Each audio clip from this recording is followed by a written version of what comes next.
The global potato chips market size reached a value of $30.7 billion US in 2022. That market is expected to reach 39 billion US by 2027. $39 billion worth of potato chips sold worldwide. And as you guessed it, the origin story of potato chips can all be traced back to a happy accident. Hey there, friends. This is Dennis Geelen, author of the Happy Accidents newsletter and the book The Accidental Solopreneur. Welcome to another episode of the Happy Accidents podcast, where we dive into true stories of wildly successful people, products, or businesses, all of which can trace their success back to a chance encounter, a serendipitous event, or a fluke invention. In each episode, we unravel the tales of unexpected triumphs and the remarkable journeys that led to their incredible success. I'm on a mission to explore the fascinating world of happy accidents, and I'm thrilled to have you along for the ride. So, why should you tune in? Well, besides the entertainment value of these incredible stories, there's a hidden treasure trove of lessons we can learn from them. Whether you're an entrepreneur, a creative mind, or simply someone who enjoys a good narrative, this podcast is your go-to source for inspiring stories and valuable insights. Get ready for a roller coaster of surprises, a dash of luck, and a sprinkle of wisdom. This is the Happy Accidents Podcast, where success meets serendipity. Let's jump into today's adventure. You'd be surprised what can happen when you channel your frustration into something good. In this episode of the Happy Accidents Podcast, we're looking at the comical invention of one of the most beloved snacks worldwide. Now, before I dive into this story, I have to give a little bit of a caveat.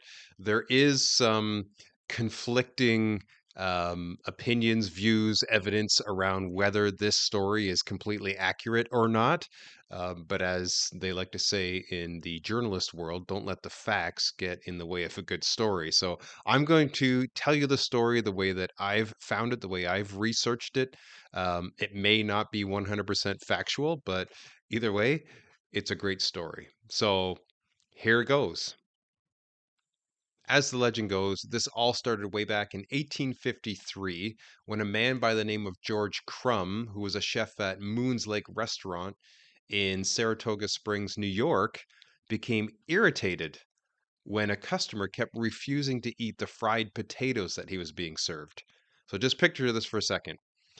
Mid 1800, so 1853, Saratoga Springs, New York. George Crumb is a chef at Moon's Lake Restaurant, and this customer has been ordering fried potatoes and keeps sending them back. He's refusing to eat them. He says they're not cooked the way that he expects them to or likes them to be. That customer was a shipping and railroad tycoon by the name of Cornelius Vanderbilt. I just love that name. Cornelius Vanderbilt. So he's the villain in the story here.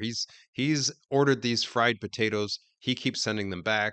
The chef, who's maybe a little proud at the time, George Crumb, he's getting irritated. He's getting frustrated. Who's this guy? Who's this guy telling me I'm not cooking his fried potatoes correctly? And Crumb decides he's going to take things into his own hands. Crumb kept preparing these potatoes. Vanderbilt kept sending them back.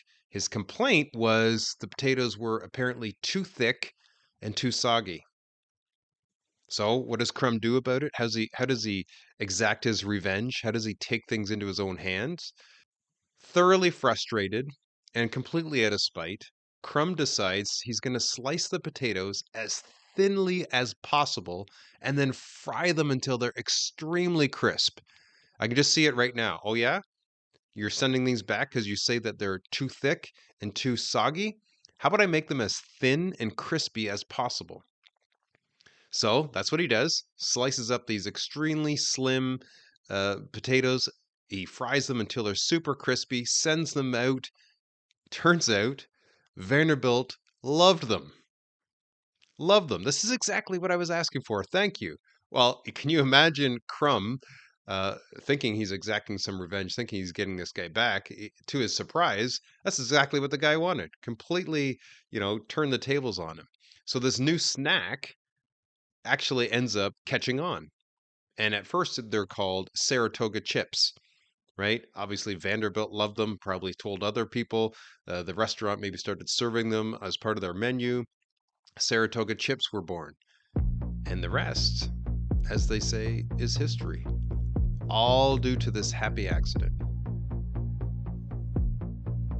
So off the top, I let you know about a few fun facts about potato chips. The market size valued at the end of 2022 was 30.7 billion and expected to reach 39 billion US by the end of 2027. Here's a couple other facts you may or may not know about potato chips. A single serving of regular potato chips provides 160 calories. Now, I'm not sure what they're considering a single serving. Maybe 10 potato chips for most people. For me, a regular serving's like a bag and a half, maybe. I eat one and I can't seem to stop. Anyway, a regular normal person's singular serving would be 160 calories, 10 grams of fat, 15 grams of carbohydrates, and 2 grams of protein. Another fun fact about potato chips: why are they so addictive? Like I said, I eat one, I need to eat a bag and a half of them.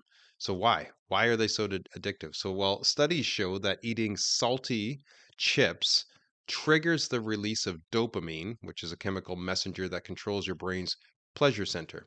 So once your brain gets that first reward hit, it starts craving more. I'm sure we've all experienced dopamine hits in some way, form, or another, but apparently potato chips and the saltiness in the chips is what triggers that and wants us, our brain to continue eating more and more and more. So there you go. A few fun facts you may or may not have known about potato chips. How about lessons learned? What are some lessons we can learn from this story? So just quick recap again. George Crumb, the chef, Cornelius Vanderbilt, the customer in this situation, he keeps sending back his fried potatoes. They're not done quite right. And Crumb decides, I'm going to over exaggerate this and make them super thin and super crispy. Well, one lesson: maybe being a little salty is a good thing sometimes. Being a little salty, being George Crumb. I'm going to show you. I'm going to take things to extremes. What if we did that? What if we tried an idea out and took it to an extreme in one way or another? What if I made that as extreme as possible on the low side, on the high side? Does my idea become even better? In this case, that he wasn't intending to create an amazing product. He wasn't intending to get back at somebody, but inadvertently, that's what happened. He took it to the extreme, and an extremely amazing product was born. Lesson number 2: don't get mad, get even. Right? That's what he was trying to do in this case. Obviously, I'm being a little tongue in cheek here, but it might result in a more creative solution. What if you channeled your anger or your frustration into coming up with a creative idea? What if we took it that way? Instead of just getting mad and doing something, angrily or out of spite, how can we channel that? Lesson number 3: be open to new ideas. Crumb had his way of slicing and frying fried potatoes. Along came somebody else with a radically different view of how they wanted to eat them. What if Crumb had just thrown up his hands and said, no, I'm not going to create them like that? Somebody eventually was probably going to create these things, but because he was at least open to the idea, or at least he did it out of spite, a new amazing product was born. So what could that look like for you? How could you be open to new ideas when somebody has some constructive criticism or maybe even feedback that you don't find to be constructive or helpful at all? What can you do with it? Even an irritating customer could lead you to a happy accident. So there you have it, folks. Potato chips, the origin story. Is it true? Is it not true? You be the judge. Hey, thanks for tuning into the Happy Accidents podcast. I hope you find these stories as intriguing and insightful as I do, but make sure you don't miss an episode.